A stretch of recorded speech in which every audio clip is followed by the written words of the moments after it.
নমস্কার। গল্পের শহরে আজকের নিবেদন সত্যজিৎ রায়ের লেখা প্রফেসর শঙ্কু সিরিজের প্রথম গল্প বোমযাত্রীর ডায়েরি। প্রফেসর ত্রিলোকেশ্বর শঙ্কু বাংলা কল্পবিজ্ঞান সাহিত্যের একটি জনপ্রিয় চরিত্র। 1961 সালে সত্যজিৎ রায় এই চরিত্রটি সৃষ্টি করেন। প্রফেসর ত্রিলোকেশ্বর শঙ্কু প্রফেসর শঙ্কু নামেই সমধিক পরিচিত। তিনি একজন বৈজ্ঞানিক ও আবিষ্কারক। তাহলে শুরু হচ্ছে আজকের গল্প বোমযাত্রীর ডায়েরি। প্রফেসর ত্রিলোকেশ্বর শঙ্কুর ডায়েরিটা আমি পাই তারক চাটুর্যের কাছ থেকে। একদিন দুপুরের দিকে আপিসে বসে পুজোর সংখ্যার জন্য একটা লেখার প্রুফ দেখছি। এমন সময় তারকবাবু এসে একটা লাল খাতা আমার সামনে ফেলে দিয়ে বললেন, পড়ে দেখো, গোল্ড মাইন। তারকবাবু এর আগেও কয়েকবার গল্প এনেছিলেন। খুব যে ভালো তা নয়, তবে বাবাকে চিনতেন, আর ছেঁড়া জামাটামা দেখে মনে হতো ভদ্রলোক বেশ গরিব। তাই প্রতিবারই লেখাগুলোর জন্য 5-10 টাকা করে দিয়ে দিয়েছি। এবার গল্পের বদলে ডায়েরিটা দেখে একটু আশ্চর্য হলাম। প্রফেসর শঙ্কু বছর 15 নিরুদ্দেশ। কেউ কেউ বলেন তিনি নাকি কি একটা ভীষণ এক্সপেরিমেন্ট করতে গিয়ে প্রাণ হারান। আবার এও শুনেছি যে তিনি নাকি জীবিত। ভারতবর্ষের কোনো অখ্যাত অজ্ঞাত অঞ্চলে গা ঢাকা দিয়ে চুপচাপ নিজের কাজ করে যাচ্ছেন, সময় হলে আত্মপ্রকাশ করবেন। এসব সত্যি মিথ্যে জানি না, তবে এটা জানতাম যে তিনি বৈজ্ঞানিক ছিলেন। তার যে ডায়েরি থাকতে পারে সেটা অস্বাভাবিক নয়, কিন্তু সেই ডায়েরি তারকবাবুর কাছে এলো কি করে? জিজ্ঞেস করতে তারকবাবু একটু হেসে হাত বাড়িয়ে আমার মশলার কৌটোটা থেকে লবঙ্গ আর ছোট এলাচ বেছে নিয়ে বললেন, সুন্দরবনে সে ব্যাপারটা মনে আছে? এই রে, আবার বাঘের গল্প। তারকবাবু তার সব ঘটনার মধ্যে বাঘ জিনিসটাকে যেভাবে টেনে আনেন সেটা আমার মোটেই ভালো লাগে না। তাই একটু বিরক্ত হয়ে বললাম, কোন ব্যাপারটার কথা বলছেন?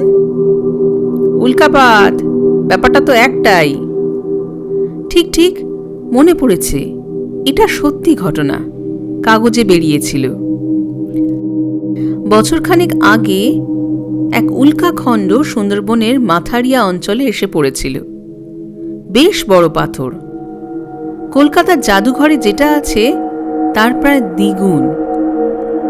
মনে আছে কাগজে ছবি দেখে হঠাৎ একটা কালো মরার খুলি বলে মনে হয়েছিল। বললাম, তার সঙ্গে এই খাতাটার কি সম্পর্ক? তারকবাবু বললেন, বলছি, ব্যস্ত হইও না। আমি গেছলাম ওই মৌকায় যদি কিছু বাঘছাল জোটে, ভালো দর পাওয়া যায়, জানোই তো।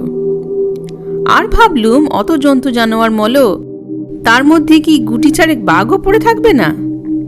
কিন্তু সেগুড়ে বালি, লেট হয়ে গেল, হরিণ টরিণ কিচ্ছু নেই। তাহলে ছিল কিছু গোসাপের ছাল, তাই নিয়ে এলুম, আর এই খাতাটা। একটু অবাক হয়ে বললাম, খাতাটা কি ওইখানে? গর্তের ঠিক মধ্যিখানে পাথরটা পড়া একটা গর্ত হয়েছিল, জানো তো। তোমাদের 4খানা হেদো তার মধ্যে ঢুকে যায়, এটা ছিল ঠিক তার মধ্যিখানে। বলেন কি? বোধহয় পাথরটা যেখানে পড়েছিল তার খুব কাছেই। লাল লাল কি একটা মাটির ভেতর থেকে উঁকি মারছে দেখে টেনে তুললাম। তারপর খুলতে শঙ্কুর নাম দেখে পকেটস্থ করলাম। উল্কার গর্তের মধ্যে খাতা, তার মানে কি? পড়ে দেখো, সব জানতে পারবে। তোমরা তো বানিয়ে টানিয়ে গল্প টল্প লেখো, আমিও লিখি, এ তার চেয়ে ঢের মজাদার। এ আমি হাতছাড়া করতাম না, বুঝলে। নেহাত বড় টানাটানি যাচ্ছে, তাই। টাকা বেশি ছিল না কাছে, তাছাড়া ঘটনাটা পুরোপুরি বিশ্বাস হচ্ছিল না, তাই 20টা টাকা দিলাম ভদ্রলোককে। দেখলাম তাতেই খুশি হয়ে আমায় আশীর্বাদ করে চলে গেলেন। তারপর পুজোর গোলমেলে খাতাটার কথা ভুলেই গিয়েছিলাম। এই সেদিন আলমারি খুলে চলন্তিকাটা টেনে বার করতে গিয়েই ওটা বেরিয়ে পড়ল। খাতাটা হাতে নিয়ে খুলে কেমন যেন খটকা লাগল। যতদূর মনে পড়ে প্রথমবার দেখেছিলাম কালির রং ছিল সবুজ, আর আজ দেখছি লাল। এ কেমন হলো? খাতাটা পকেটে নিয়ে নিলাম। মানুষের তো ভুল হয়ই, নিশ্চয়ই অন্য কোনো লেখার সবুজ কালির সঙ্গে গোলমাল করে ফেলেছি। বাড়িতে এসে খাতাটা খুলতে বুকটা ধড়াস করে উঠল। এবার দেখি কালির রং নীল। তারপর এক আশ্চর্য অদ্ভুত ব্যাপার, দেখতে দেখতে চোখের সামনে নীলটা হয়ে গেল হলদে। এবারে তো আর কোনো ভুলও নেই, কালির রং সত্যি বদলাচ্ছে। হাতের কাঁপুনিতে খাতাটা মাটিতে পড়ে গেল। আমার ভুলো কুকুরটা যা পায় তাতেই দাঁত বসায়, খাতাও বাদ গেল না। কিন্তু আশ্চর্য, যে দাঁত এই দুদিন আগেই আমার নতুন তালতলা চটিটা ছিঁড়েছে, ওই খাতার কাগজ তার কামড়ে কিচ্ছু হলো না। হাত দিয়ে টেনে দেখলাম এই কাগজ ছেঁড়া মানুষের সাধ্যি নয়, টানলে রবারের মতো বেড়ে যাচ্ছে, আর ছাড়লে জেগে সেই। কি খেয়াল হলো, একটা দেশলাই জেলে কাগজটায় ধরলাম, পুড়ল না। খাতাটা 5 ঘন্টা উনুনের মধ্যে ফেলে রেখে দিলাম। কালির রং যেমন বদলাচ্ছিল বদলালো, কিন্তু আর কিচ্ছু হলো না। সেই দিন রাত্রে ঘুমটুম ভুলে গিয়ে 3টে অবধি জেগে খাতাটা পড়া শেষ করলাম। যা পড়লাম তা তোমাদের হাতে তুলে দিচ্ছি। এসব সত্যি কি মিথ্যে, সম্ভব কি অসম্ভব, তা তোমরাই বুঝে নিও। 1 জানুয়ারি। আজ দিনের শুরুতেই একটা বিশ্রী কাণ্ড ঘটে গেল। রোজকার মতো আজও নদীর ধারে মর্নিং ওয়াক সেরে ফেলেছি। শোবার ঘরে ঢুকতেই একটা বিদঘুটে চেহারার লোকের সামনে পড়তে হলো। চমকে গিয়ে চিৎকার করে বুঝতে পারলাম যে ওটা আসলে আয়না, এবং লোকটা আর কেউ নয়, আমারই ছায়া। এই বছরে আমার চেহারা ওই রকমই হয়েছে। আমার আয়নার প্রয়োজন হয় না বলে ওটার ওপর ক্যালেন্ডারটা টাঙিয়ে রেখেছিল। আজ সকালেই বোধহয় প্রহ্লাদটা বছর শেষ হয়ে গেছে বলে সর্দারি করে ওটা নামিয়ে রেখেছে। ওকে নিয়েই আর পারা গেল না। 27 বছর ধরে আমার সঙ্গে থেকে আমার কাজ করেও ওর বুদ্ধি হলো না। আশ্চর্য। চিৎকার শুনে প্রহ্লাদ ঘরে এসে পড়েছিল। ওকে একটু শিক্ষা দেওয়া দরকার মনে করে আমার স্নাফ গান বা নস্যাত্রটা ওর উপর পরীক্ষা করা গেল। দেখলাম এই নস্যির যা তেজ, তাক করে গোফের কাছাকাছি মারতে পারলেই যথেষ্ট কাজ হয়। এখন রাত 11টা, ওর হাঁচি এখনো থামেনি। আমার হিসাব যদি ঠিক হয় তো 33 ঘন্টার আগে এই হাঁচি থামবে না। 2 জানুয়ারি। রকেটটা নিয়ে যে চিন্তাটা ছিল ক্রমেই সেটা দূর হচ্ছে। যাবার দিন যত এগিয়ে আসছে ততই মনে জোর পাচ্ছি, উৎসাহ পাচ্ছি। এখন মনে হচ্ছে যে প্রথমবারে কেলেঙ্কারিটার জন্য প্রহ্লাদই দায়ী। ঘড়িটা দম দিতে গিয়ে সে যে ভুল করে কাঁটাটাই ঘুরিয়ে ফেলেছে তা আর জানবো কি করে। 1 সেকেন্ড এদিক ওদিক হলেই এসব কাজ পণ্ড হয়ে যায়। আর কাঁটা ঘোরানোর ফলে আমার হয়ে গেল প্রায় 3.5 ঘন্টা লেট। রকেট যে খানিকটা উঠেই গোঁত খেয়ে পড়ে যাবে তাতে আর আশ্চর্য কি। রকেট পড়ায় অবিনাশবাবুর মূলোর ক্ষেত নষ্ট হওয়ার দরুন ভদ্রলোক 500 টাকা ক্ষতিপূরণ চাইছেন। একেই বলে দিনে ডাকাতি। এদিকে এত বড় একটা প্রচেষ্টা যে ব্যর্থ হতে চলেছিল তার জন্য কোনো আক্ষেপ বা সহানুভূতি নেই। এইসব লোককে জব্দ করার জন্য একটা নতুন কোনো অস্ত্রের কথা ভাবা দরকার। 5 জানুয়ারি। প্রহ্লাদটা বোকা হলেও ওকে সঙ্গে নিলে হয়তো সুবিধা হবে। আমি মোটেই বিশ্বাস করি না যে এই ধরনের অভিযানে কেবলমাত্র বুদ্ধিমান লোকেরই প্রয়োজন। অনেক সময় যাদের বুদ্ধি কম হয় তাদেরই সাহস বেশি হয়, কারণ ভয় পাওয়ার কারণটা ভেবে বের করতেও তাদের সময় লাগে। প্রহ্লাদ যে সাহসী সে বিষয়ে কোনো সন্দেহ নেই, সেবার যখন কড়িকাঠ থেকে একটা টিকটিকি আমার বাইকর্নিক অ্যাসিডের শিশিটার ওপর পড়ে সেটাকে উল্টে ফেলে দিল, তখন আমি সামনে দাঁড়িয়ে থেকেও কিছু করতে পারছিলাম না। স্পষ্ট দেখছি অ্যাসিডটা গড়িয়ে গড়িয়ে প্যারাডক্সাইড পাউডারের স্তূপটার দিকে চলেছে, কিন্তু দুটোর কন্ট্যাক্ট হলে যে কী সাংঘাতিক ব্যাপার হবে তাই ভেবেই আমার হাত পা অবশ হয়ে আসছে। এমন সময় প্রহ্লাদ ঢুকে কাণ্ড কারখানা দেখে এক গাল হেসে হাতের গামছাটা দিয়ে অ্যাসিডটা মুছে ফেলল। আর 5 সেকেন্ড দেরি হলে আমি, আমার ল্যাবরেটরি, বিদুশেখর, প্রহ্লাদ, টিকটিকি এসব কিছুই থাকতো না। তাই ভাবছি হয়তো ওকে নেওয়াই ভালো, ওজনেও গুলিয়ে যাবে। প্রহ্লাদ হলো 2 মণ 7 সের আর আমি 1 মণ 11 সের। বিদুশেখর 5.5 মণ আর জিনিসপত্রের সাজ সরঞ্জাম মিলিয়ে মণ 5। আমার রকেটে 20 মণ পর্যন্ত জিনিস নির্ভয়ে নেওয়া চলতে পারে। 6 জানুয়ারি আমার রকেটের পোশাকটা আর আস্তিনে কতগুলো উচ্চিংড়ে ঢুকেছিল। আজ সকালে সেগুলোই ঝেড়ে ঝুড়ে বার করছি। এমন সময় অবিনাশবাবু এসে হাজির।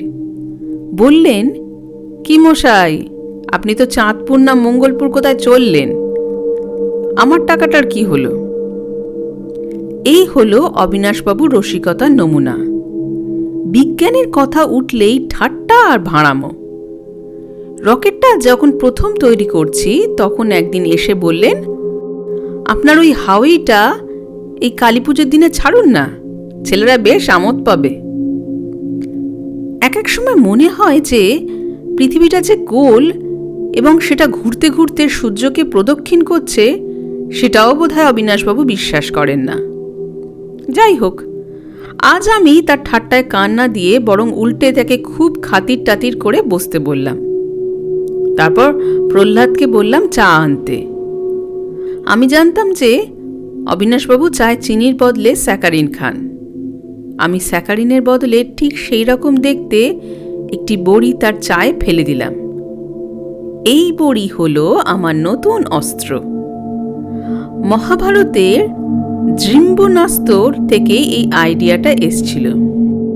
কিন্তু এটায় যে শুধু হাই উঠবে তা নয়, হাইয়ের পর গভীর ঘুম হবে এবং সেই ঘুমের মধ্যে সব অসম্ভব ভয়ঙ্কর রকমের স্বপ্ন দেখতে হবে। আমি নিজে কাল 4 ভাগের 1 ভাগ বড়ি ডালিমের রসে ডাইলিউট করে খেয়ে দেখেছি। সকালে উঠে দেখি স্বপ্ন দেখে ভয়ের চোটে দাড়ির বাঁ দিকটা একেবারে পেকে গেছে। 8 জানুয়ারি নিউটনকে সঙ্গে নেব। কদিন ধরেই আমার ল্যাবরেটরির আশেপাশে ঘোরাঘুরি করছে এবং করুণ স্বরে মেয় মেয় করছে। বোধহয় বুঝতে পেরেছিল যে আমার যাবার সময় হয়ে আসছে। কাল ওকে ফিশ পিলটা খাওয়ালাম, মহা খুশি। আজ মাছের মুড়ো আর বড়ি পাশাপাশি রেখে পরীক্ষা করে দেখলাম। ও বড়িটাই খেলো, আর কোনো চিন্তাই নেই। এবার চটপট ওর জন্য একটা পোশাক আর হেলমেট তৈরি করে ফেলতে হবে। 10 জানুয়ারি 2 দিন থেকে দেখছি বিদুশেখর মাঝে মাঝে একটা গাঁ গাঁ শব্দ করছে। এটা খুবই আশ্চর্য, কারণ বিদুশেখরের তো শব্দ করার কথা নয়। কলকবজার মানুষ কাজ করতে বললে চুপচাপ কাজ করবে, এক নড়াচড়ায় যা ঠং ঠং শব্দ। ও তো আমারই হাতের তৈরি, তাই আমি জানি ওর কতখানি ক্ষমতা। আমি জানি ওর নিজস্ব বুদ্ধি বা চিন্তা শক্তি বলে কিছুই থাকতে পারে না। কিন্তু বেশ কিছুদিন থেকেই মাঝে মাঝে এর ব্যতিক্রম লক্ষ্য করছি। একদিনের ঘটনা খুব বেশি করে মনে পড়ে। আমি তখন সবে রকেটের পরিকল্পনাটা করছি। জিনিসটা যে কোনো সাধারণ ধাতু দিয়ে তৈরি হতে পারে না, সেটা প্রথমেই বুঝেছিলাম। অনেক এক্সপেরিমেন্ট করার পর ব্যাঙের ছাতা, সাপের খোলস আর কচ্ছপের ডিমের খোলা মিশিয়ে একটা কম্পাউন্ড তৈরি করেছি এবং বেশ বুঝতে পারছি যে এবার হয় ট্যান্ট্রাম বোরোপ্যাক্সিনেট, না হয় একুইস ভেলোসিলিকা মেশালেই জিনিসটা ঠিক পেয়ে যাব। প্রথমে ট্যান্ট্রামটাই দেখা যাক ভেবে 1 চামচ ঢালতে যাব, এমন সময় ঘরে একটা প্রচণ্ড ঘটাং ঘটাং শব্দ আরম্ভ হলো। চমকে গিয়ে পেছনে ফিরে দেখি বিদুশেখরের লোহার মাথাটা ভীষণভাবে এপাশ ওপাশ হচ্ছে এবং তাতেই আওয়াজ হচ্ছে। খুব জোর দিয়ে বারণ করতে গেলে মানুষ যেভাবে মাথা নাড়ে, ঠিক সেই রকম। কি হয়েছে দেখতে যাব মনে করে ট্যান্ট্রামটা যেই হাত থেকে নামিয়েছি, অমনি মাথা নাড়া থেমে গেল। কাছে গিয়ে দেখি কোনো গোলমাল নেই, কলকবজা তেল টেল সবই ঠিক আছে। টেবিলে ফিরে এসে আবার যেই ট্যান্ট্রামটা হাতে নিয়েছি, অমনি আবার ঘটাং ঘটাং। এ তো ভারী বিপদ। বিদুশেখর কি সত্যিই বারণ করছে নাকি? এবার ভেলোসিলিকাটা হাতে নিলাম, নিতে আবার সেই শব্দ, কিন্তু এবার মাথা নড়ছে ওপর নিচে, ঠিক যেমন করে মানুষ হ্যাঁ বলে। শেষ পর্যন্ত ভেলোসিলিকা মিশিয়েই ধাতুটা তৈরি হলো। পরে ট্যান্ট্রামটা দিয়েও পরীক্ষা করে দেখেছিলাম, না করলেই ভালো ছিল। সেই চোখ ধাঁধানো সবুজ আলো আর বিস্ফোরণের বিকট শব্দ কোনোদিনও ভুলব না। 11ই জানুয়ারি। আজ বিদুশেখরের কলকবজা খুলে ওকে খুব ভালো করে পরীক্ষা করেও ওর আওয়াজ করার কোনো কারণ খুঁজে পেলাম না। তবে এও ভেবে দেখলাম যে এতে আশ্চর্য হওয়ার কিছু নেই। আমি আগেও অনেকবার দেখেছি যে আমার বৈজ্ঞানিক বিদ্যে বুদ্ধি দিয়ে আমি যে জিনিস তৈরি করি, সেগুলো অনেক সময় আমার হিসেবের বেশি কাজ করে। তাতে একসময় মনে হয়েছে যে হয়তো বা কোনো অদৃশ্য শক্তি আমার অজ্ঞাতে আমার উপর খোদগাড়ি করছে। কিন্তু সত্যিই কি তাই? বরঞ্চ আমার মনে হয় যে আমার ক্ষমতার দৌড় যে ঠিক কতখানি, তা হয়তো আমি নিজেই বুঝতে পারি না। খুব বড় বড় বৈজ্ঞানিকদের শুনেছি এরকম হয়। আর একটা কথা আমার প্রায় মনে হয়, সেটা হচ্ছে বাইরের কোনো জগতের প্রতি আমার যেন একটা টান আছে। এই টানটা লিখে বোঝানো শক্ত। মাধ্যাকর্ষণের ঠিক উল্টো কোনো শক্তি যদি কল্পনা করা যায়, তাহলে এটার একটা আন্দাজ পাওয়া যাবে। মনে হয় যেন পৃথিবীর প্রভাব ছাড়িয়ে যদি কিছু দূর উঠতে পারি, তাহলে এই টানটা আপনা থেকেই আমাকে অন্য কোনো গ্রহে টহে নিয়ে গিয়ে ফেলবে। এই টানটা যে চিরকাল ছিল তা নয়, একটা বিশেষ দিন থেকে এটা আমি অনুভব করে আসছি। সেই দিনটার কথা আজও বেশ মনে আছে। 12 বছর আগে, আশ্বিন মাস, আমি আমার বাগানে একটা আরাম কেদারায় শুয়ে শরৎকালের মৃদু মৃদু বাতাস উপভোগ করছি। আশ্বিন কার্তিক মাসটা আমি রোজ রাত্রে খাবার পরে 3 ঘন্টা এইভাবে শুয়ে থাকি, কারণ এই দুটো মাসে উল্কাপাত হয় সবচেয়ে বেশি। 1 ঘন্টায় অন্তত 8-10টা উল্কা রোজই দেখা যায়। আমার দেখতে ভারী ভালো লাগে। সেদিন কতক্ষণ শুয়েছিলাম খেয়াল নেই। হঠাৎ একটা উল্কা দেখলাম যেন একটু অন্যরকম।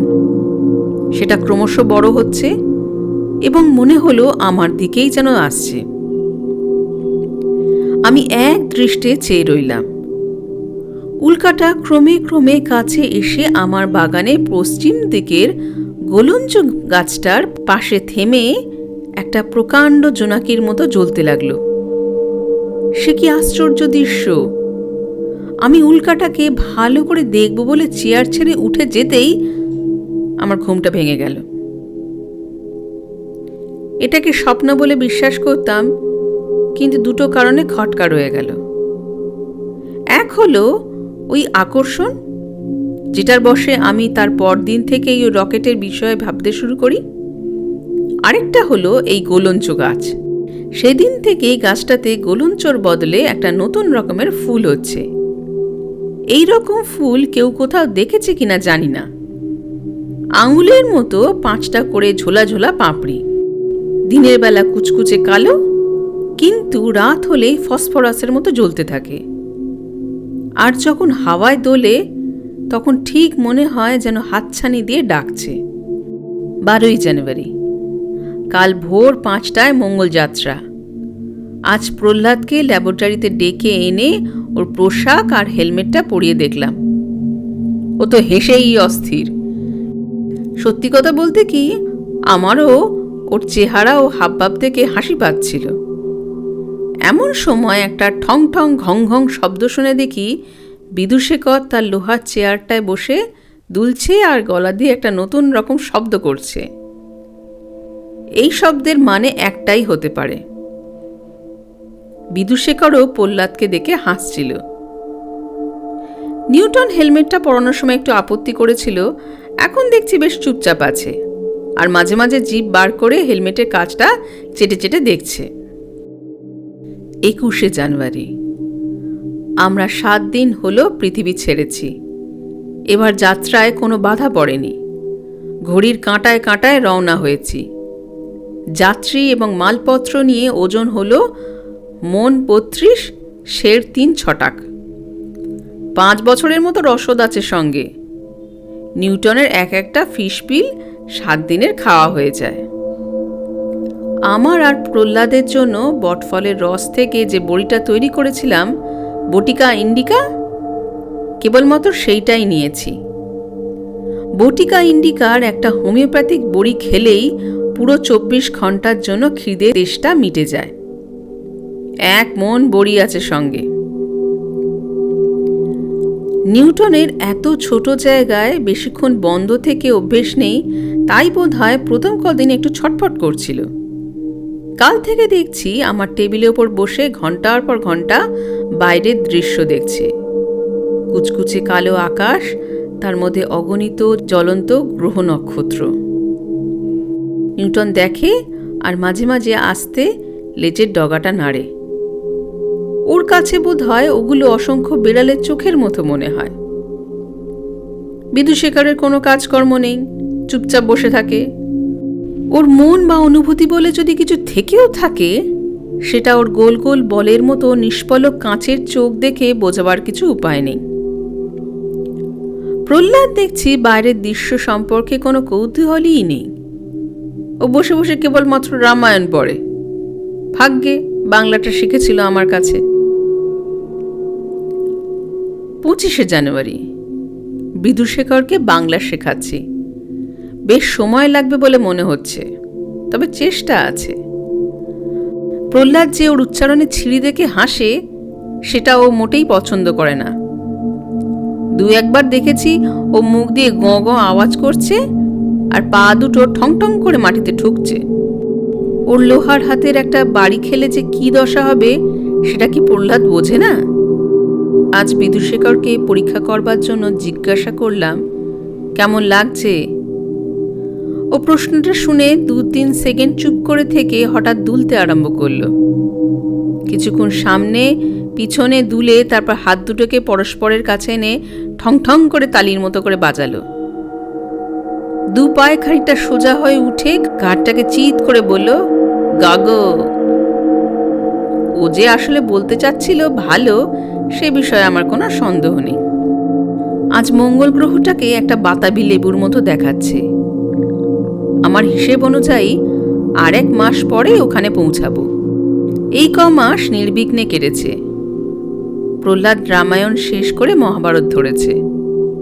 আজ সকালে দূরবীন দিয়ে গ্রহটাকে দেখছি, এমন সময় খেয়াল হলো বিদুশেখর কি জানি বিড়বিড় করছে।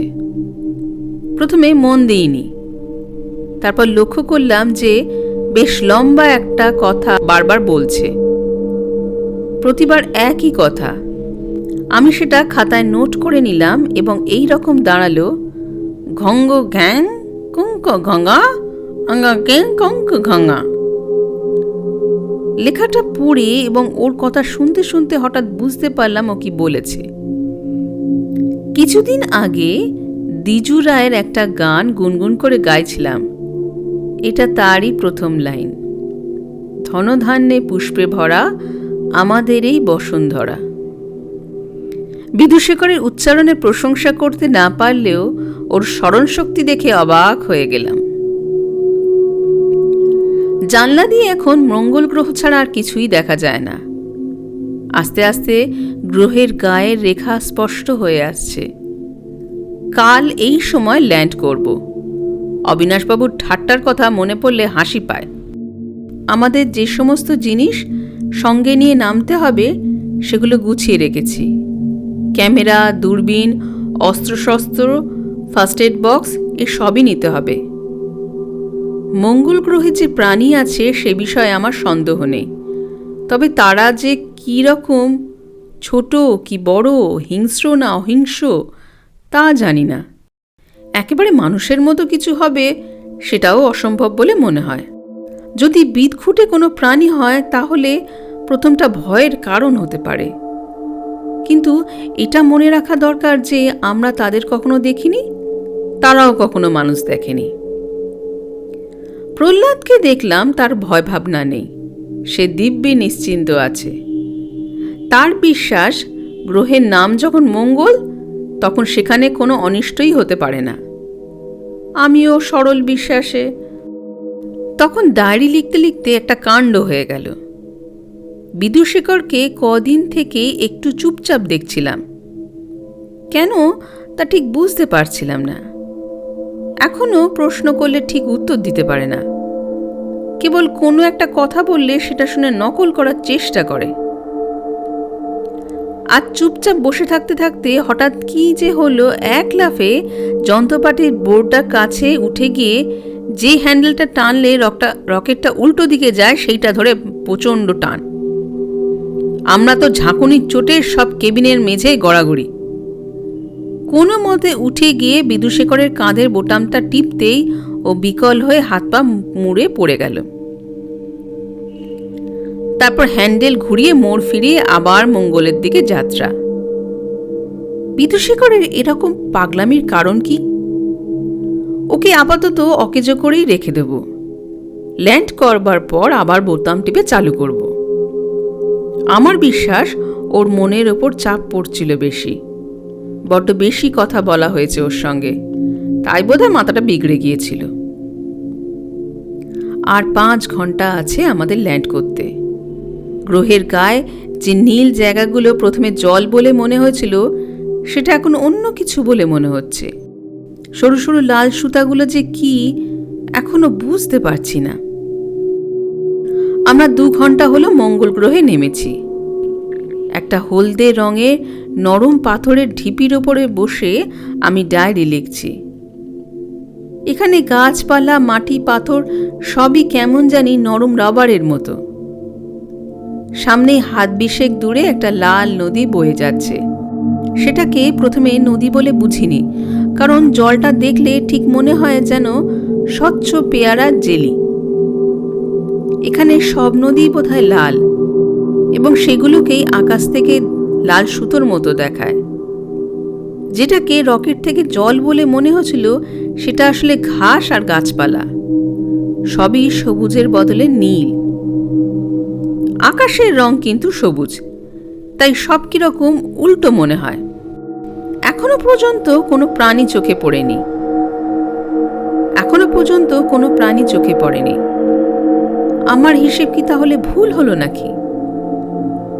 কোনো সাড়া শব্দও পাচ্ছি না, কেমন যেন একটা থমথমে ভাব। এক নদীর জলে কুলকুল শব্দ ছাড়া আর কোনো শব্দ নেই, আশ্চর্য নিস্তব্ধ। ঠান্ডা নেই, বরঞ্চ গরমের দিকে, কিন্তু মাঝে মাঝে একটা হাওয়া আসে, সেটা ক্ষণস্থায়ী হলেও একেবারে হাড় পর্যন্ত কাঁপিয়ে দেয়। দূরে হয়তো বরফের পাহাড় টাহাড় জাতীয় কিছু আছে। নদীর জলটা প্রথমে পরীক্ষা করতে সাহস পাচ্ছিলাম না, তারপর নিউটনকে খেতে দেখে ভরসা পেলাম। আঁজলা করে তুলে চেখে দেখি অমৃত। মনে পড়ল একবার গাঢ় পাহাড়ের একটা ঝর্ণার জল খেয়ে আশ্চর্য ভালো লেগেছিল, কিন্তু এর কাছে সে জল কিছুই না। এক ঢোক খেয়ে শরীর ও মনের সমস্ত ক্লান্তি দূর হয়ে গেল। বিদুশেখরকে নিয়ে আজ এক ফ্যাসাদ, ওর যে কি হয়েছে জানি না। রকেট ল্যান্ড করার পর বোতাম টিপে ওকে চালু করে দিলাম, কিন্তু নড়েও না, চড়েও না। জিজ্ঞাসা করলাম, কি হয়েছে, তুমি নামবে না? ও মাথা নেড়ে না বলল। বললাম, কেন, কি হয়েছে? এবার বিদুশেখর হাত দুটো মাথার উপরে তুলে গম্ভীর ভয় পাওয়া গলায় বলল, বিভং। বিদুশেখরের ভাষা বুঝতে আমার কোনো অসুবিধা হয় না, তাই বুঝলাম ও বলছে বিপদ। জিজ্ঞেস করলাম, কি বিপদ বিদুশেখর, কিসের ভয়? বিদুশেখর আবার গভীর গলায় বলল, বিভং ভীমং বিভং। বিপদ? ভীষণ বিপদ। অগত্যা বিদুশেখরকে রকেটে রেখেই আমরা 3টে প্রাণী মঙ্গল গ্রহে মাটিতে পদার্পণ করলাম। প্রথম পরিচয়ের অবাক ভাবটা 2 ঘন্টার মধ্যেই অনেকটা কেটে গেছে। নতুন জগতে যে একটা গন্ধ থাকতে পারে সেটা ভাবতে পারিনি। রকেট থেকে নেমে সেটা টের পেলাম। এটা গাছপালা জলমাটির গন্ধ নয়, কারণ আলাদা করে প্রত্যেকটা জিনিস শুঁকে দেখেছি। এটা মঙ্গল গ্রহেরই গন্ধ, আবহাওয়ার সঙ্গে মিশে রয়েছে। হয়তো পৃথিবীরও একটা গন্ধ রয়েছে যেটা আমরা টের পাই না, কিন্তু অন্য কোনো গ্রহের লোক সেখানে গেলেই পাবে। প্রহ্লাদ পাথর কুড়িয়ে বেড়াচ্ছে। ওকে বলেছি কোনো প্রাণী দেখলে আমায় খবর দিতে। এদিকে আকাশে দেখছি সবুজ রঙে লালের ছোপ পড়ছে। এখন তাহলে বোধহয় ভোর, শিগগিরই সূর্য উঠবে। মঙ্গল গ্রহের বিভীষিকা মন থেকে দূর হতে কতদিন লাগবে জানি না। কি করে যে প্রাণ নিয়ে বাঁচলাম সেটা ভাবতেও এখনো অবাক লাগে। মঙ্গলে যে কত অমঙ্গল হতে পারে তা হাড়ে হাড়ে টের পেয়েছি। ঘটনা ঘটল প্রথম দিনেই। সূর্য ওঠার সঙ্গে সঙ্গে আমরা টিলার উপর থেকে উঠে জায়গাটা দিনের আলোয় একটু ভালো করে ঘুরে দেখব ভাবছি, এমন সময় একটা আষ্টে গন্ধ আর একটা অদ্ভুত শব্দ শুনতে পেলাম। ঠিক মনে হলো যেন একটা বড় রকমের ঝিঁঝি তিনতিড়ি তিনতিড়ি বলে ডাকছে। আওয়াজটা কোন দিক থেকে আসছে সেটা বোঝবার চেষ্টা করছি, এমন সময় বিকট চিৎকারে আমার রক্ত জল হয়ে গেল। এমন সময় দেখলাম প্রহ্লাদকে তার চোখ ঠিকরে বেরিয়ে আসছে। ডান হাতের মুঠোয় নিউটনকে ধরে ঊর্ধ্বশ্বাসে এক এক লাফে 20-25 হাত করে রকেটের দিকে চলছে। তার পিছু নিয়েছে যে জিনিসটা, সেটা মানুষও নয়, জন্তুও নয়, মাছও নয়, কিন্তু 3-এর সঙ্গেই কিছু মিল আছে। লম্বায় 3 হাতের বেশি নয়, পা আছে, কিন্তু হাতের বদলে মাছের মতো ডানা। বিরাট মাথায় মুখজোড়া দন্তহীন হাঁ, ঠিক মাঝখানে প্রকাণ্ড একটা সবুজ চোখ, আর সর্বাঙ্গে মাছের আঁশের মতো আঁশ সকালের রোদে চিকচিক করছে। জন্তুটা ভালো ছুটতে পারে না, পদে পদে হোঁচট খাচ্ছে, তাই হয়তো প্রহ্লাদের নাগাল পাবে না। আমার যেটা সবচেয়ে সাংঘাতিক অস্ত্র সেটা আমি হাতে নিয়ে জন্তুটার পিছনে রকেটের দিকে ছুটলাম। প্রহ্লাদের যদি অনিষ্ট হয় তাহলে অস্ত্রটা ব্যবহার করব, নয়তো প্রাণী হত্যা করব না। আমি যখন জন্তুটার থেকে 20 কি 25 গজ দূরে, তখনই প্রহ্লাদ রকেটে উঠে পড়েছে। কিন্তু এবারে আরেক কাণ্ড। বিদুশেখর এক লাফে রকেট থেকে নেমে জন্তুটাকে রুখে দাঁড়ালো। ব্যাপার দেখে আমিও থমকে দাঁড়ালাম। এমন সময় একটা দমকা হাওয়ার সঙ্গে আবার সেই আষ্টে গন্ধটা পেয়ে ঘুরে দেখি, ঠিক ওইটার মতো অন্তত 200-300 জন্তু দূর থেকে দুলতে দুলতে রকেটের দিকে এগিয়ে আসছে। তাদের মুখ থেকে সেই বিকট ঝিঝির শব্দ, তিনতিড়ি তিনতিড়ি তিনতিড়ি তিনতিড়ি। বিদুশেখর লোহার হাতের এক বাড়িতেই জন্তুটা চি শব্দ করে ডানা ঝাপটাতে ঝাপটাতে মাটিতে পড়ে গেল। পাছে ওই রক্ষের মাথায় একাই ওই মঙ্গলীয় সৈন্যকে আক্রমণ করে, তাই দৌড়ে গিয়ে বিদুশেখরকে জাপটে ধরলাম। কিন্তু ওর গোঁ সাংঘাতিক, আমায় শুধু হিঁচড়ে টেনে নিয়ে জন্তুগুলোর দিকে এগিয়ে গেল। আমি কোনো মতে কাঁধের কাছটায় হাত পৌঁছে বোতামটা টিপে দিলাম। বিদুশেখর অচল হয়ে হুমড়ি খেয়ে পড়ে গেল। এদিকে মঙ্গলীয় সৈন্য এখন 100 গজের মধ্যে। তাদের আষ্টে গন্ধে আমার মাথা ঘুরছে, ভৌতিক তিনতিড়ি চিৎকারে কান ভোঁ করছে। এখন এই 5 মণি যন্ত্রে মানুষটাকে রকেটে ওঠাই কি করে? প্রহ্লাদকে ডেকে উত্তর পেলাম না। কি বুদ্ধি হলো, হাত দিয়ে বিদুশেখরের কোমরের কবজাটা খুলতে লাগলাম। বুঝতে পারছি মঙ্গোলীয় সৈন্যের ঢেউ দুলতে দুলতে ক্রমশ এগিয়ে আসছে। আর চোখে চেয়ে দেখি এখন প্রায় 1000 জন্তু। রোদ পড়ে তাদের আঁশের চকচকানিতে প্রায় চোখ ঝলসে যায়। কোনো মতে বিদুশেখরকে দুভাগে ভাগ করে ফেলে তার মাথার অংশ টানতে টানতে রকেটের দরজার সামনে এনে ফেললাম। এবারে পায়ের দিকটা। সৈন্য এখন 50 গজের মধ্যে। আমার হাত পা অবশ হয়ে আসছে। অস্থির কথা ভুলেই গিয়েছি। পা ধরে টানতে টানতে বিদুশেখরের তলার অংশটা যখন রকেটের দরজায় এনে ফেললাম, তখন দেখি প্রহ্লাদের জ্ঞান হয়েছে। সে এরই মধ্যে ওপরের দিকটা ক্যাবিনের ভিতরে তুলে দিয়েছে। বাকি অংশটা ভিতরে তুলে ক্যাবিনের দরজা বন্ধ করার ঠিক আগের মুহূর্তে আমার পায়ে একটা ঠান্ডা স্যাঁতস্যাঁতে ঝাপটা অনুভব করলাম। তারপর আর কিছুই মনে ছিল না। যখন জ্ঞান হলো, দেখি রকেট উড়ে চলেছে। আমার ডান পা একটা চিনচিনে যন্ত্রণা ও ক্যাবিনের মধ্যে একটা মেছো গন্ধ এখনো রয়ে গেছে। কিন্তু রকেটটা উড়ল কি করে? চালালো কে? প্রহ্লাদ তো যন্ত্রপাতির কিছুই জানে না। আর বিদুশেখর তো এখনো দুখানা হয়ে পড়ে আছে। তবে কি আপনিই উড়ল নাকি? কিন্তু তাই যদি হয়, তবে কোথায় চলছে এই রকেট? কোথায় যাচ্ছি আমরা? সৌরজগতের অগণিত গ্রহ নক্ষত্রের মধ্যে কোনটাতে গিয়ে আমরা পারি শেষ হবে? শেষ কি হবে, না অনির্দিষ্টকাল আমাদের আকাশপথে অজানা উদ্দেশ্যে ঘুরে বেড়াতে হবে? কিন্তু রসদ, সে তো অফুরন্ত নয়। আর 3 বছর পরে আমরা খাবো কি? রকেটের যন্ত্রপাতি নাড়াচাড়া করে দেখছি তার কোনোটাই কাজ করছে না। এই অবস্থায় রকেট চলবারই কথা নয়। কিন্তু তাও আমরা চলেছি। কি করে চলেছি কিছুই জানি না। মনে অসংখ্য প্রশ্ন গিজগিজ করছে, কিন্তু কোনোটারই উত্তর দেবার শক্তি আমার নেই। আজ থেকে আমি অজ্ঞান ও অসহায়, ভবিষ্যৎ অজ্ঞেয় ও অন্ধকার। মনের অসংখ্য প্রশ্ন গিজগিজ করছে, কিন্তু কোনোটারই উত্তর দেওয়ার শক্তি আমার নেই। কিছু দেখবার নেই, তাই জানলাটা বন্ধ করে রেখেছি। প্রহ্লাদ এখন অনেকটা সামলে নিয়েছে। দাঁত কপাটি লাগাটাও কমেছে। নিউটনের অরুচিটাও কমেছে। মঙ্গোলীয়র গায়ে দাঁত বসানোর ফলে বোধহয় ওটা হয়েছিল। কাণ্ডই বটে। প্রহ্লাদের কথাবার্তা এখনো অসংলগ্ন, কিন্তু যেটুকু বলেছে তার থেকে বুঝেছি যে নদীর ধারে পাথর কুড়োতে কুড়োতে সে একটা আষ্টে গন্ধ পায়। তাতে সে মুখ তুলে দেখে কিছু দূরে না মানুষ, না জন্তু, না মাছ নদীর ধারে দাঁড়িয়ে আছে।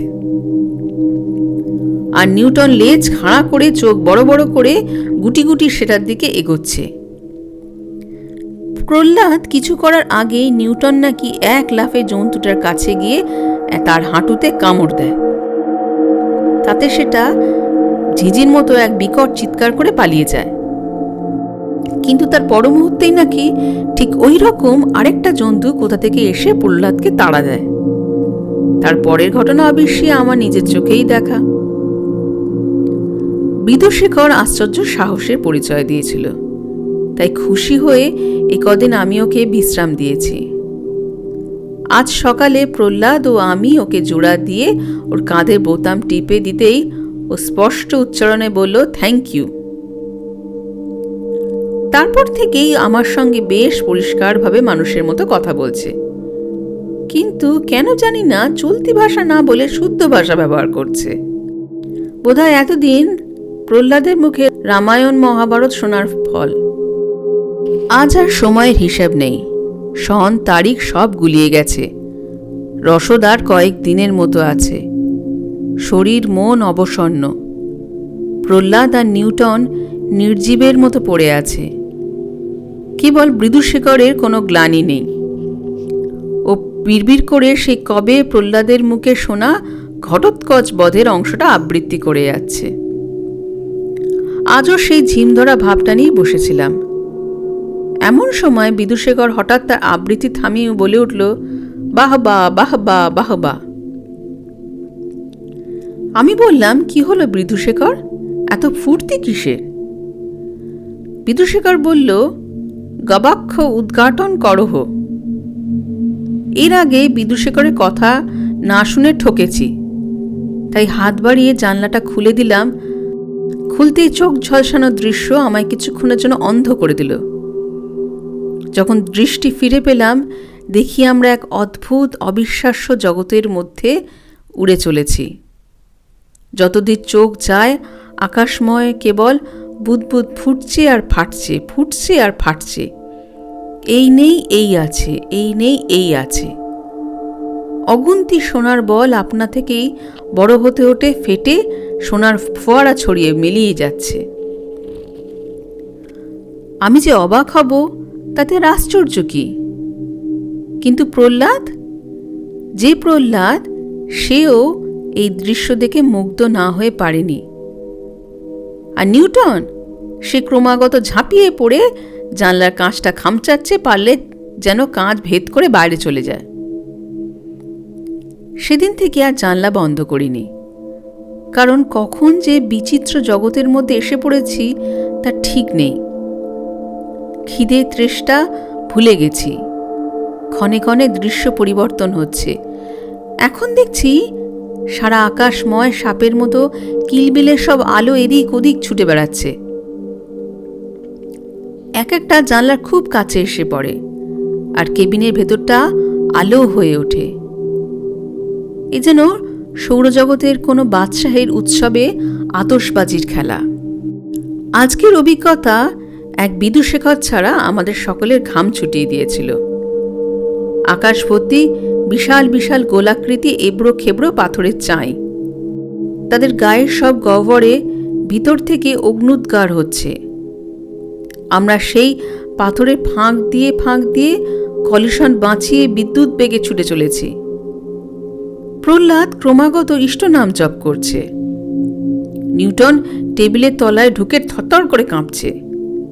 কতবার মনে হয়েছে এই বুঝি গেলাম, এই বুঝি গেলাম। কিন্তু রকেট ঠিক শেষ মুহূর্তে ম্যাজিকের মতো মোড় ঘুরে নিজের পথ বেছে নিয়ে বেরিয়ে গেছে। আমরা ভয়ে মরছি, কিন্তু বিদুশেখরে কোনো ভ্রুক্ষেপ নেই। সে তার চেয়ারে বসে দুলছে ও মাঝে মধ্যে টাফা টাফা বলছে। এই একটা নতুন কথা কদিনই ওর মুখে শুনছি। বোধ হয় বাইরের দৃশ্য দেখে তারিফ করে তোফা বলতে গিয়ে টাফা বলছে। আজ নিউটনকে বড়ি খাওয়াচ্ছি এমন সময় বিদুশেখর হঠাৎ এক লাফে জানলার কাছে গিয়ে টাফা বলে চিৎকার করে উঠল। আমি জানলার দিকে তাকিয়ে দেখি আকাশে আর কিচ্ছু নেই, কেবল একটা ঝলমলে সাদা গ্রহ নির্মল নিষ্কলঙ্ক একটি চাঁদের মতো আমাদের দিকে চেয়ে আছে। রকেটটা নিঃসন্দেহে ওই গ্রহটার দিকে এগিয়ে চলেছে। বিদুশেখরের কথা যদি সত্যি হয় তাহলে ওটার নাম হলো টাফা। আর জানলা দিয়ে অপূর্ব দৃশ্য। টাফার সর্বাঙ্গে যেন অসংখ্য জোনাকি জ্বলছে আর নিভছে। সেই আলোয় আমাদের কেবিনও আলো হয়ে আছে। আমার সেই স্বপ্নের জোনাকির কথা মনে পড়ছে। মন আজ সকলেরই খুশি। শেষ পর্যন্ত হয়তো আমাদের অভিযান ব্যর্থ হবে না। টাফার দূরত্ব দেখে আন্দাজে মনে হচ্ছে কালই হয়তো আমরা ওখানে পৌঁছে যাব। গ্রহটা ঠিক কিরকম দেখতে সেটা ওই জোনাকিগুলোর জন্য বোঝবার উপায় নেই। আজ বিদুশেখর যেসব কথাগুলো বলছিল সেগুলো বিশ্বাস করা কঠিন। আমি কদিন থেকেই ওর অতিরিক্ত ফুর্তি দেখে বুঝেছি যে ওর মাথাটা হয়তো আবার গোলমাল করছে। ও বলল টাফায় নাকি সৌরজগতের মতো সভ্য লোকেরা বাস করে। পৃথিবীর সভ্যতার চেয়ে ওদের সভ্যতা নাকি বেশ কয়েক কোটি বছরের পুরনো। ওদের প্রত্যেকটি লোকই নাকি বৈজ্ঞানিক, এবং এত বুদ্ধিমান লোক একসঙ্গে হওয়াতে নাকি ওদের অনেক দিন থেকেই অসুবিধা হচ্ছে। তাই ওরা কয়েক বছর থেকেই নাকি অন্যান্য সব গ্রহ থেকে একটি কম বুদ্ধির লোক বেছে নিয়ে টাফায় আনিয়ে বসবাস করাচ্ছে। আমি বললাম, তাহলে ওদের প্রহ্লাদকে পেয়ে খুব সুবিধা হবে বলো। তাই শুনে বিদুশেখর ঠং ঠং করে হাততালি দিয়ে এমন বিশ্রী রকম অট্টহাসি আরম্ভ করলো যে আমি বাধ্য হয়ে তার কাঁধের বোতামটা টিপে দিলাম। কাল টাফায় এসে পৌঁছেছি। রকেট থেকে নেমে দেখি বহু লোক আমায় অভ্যর্থনা করতে এসেছে। লোক বলছি, কিন্তু এরা আসলে মোটেই মানুষের মতো নয়। অতিকায় পিঁপড়ে জাতীয় একটা কিছু কল্পনা করতে পারলে এদের চেহারার কিছু আন্দাজ পাওয়া যাবে। বিরাট মাথা আর চোখ, কিন্তু সেই অনুপাতে হাত পা সরু, যেন কোনো কাজেই লাগে না।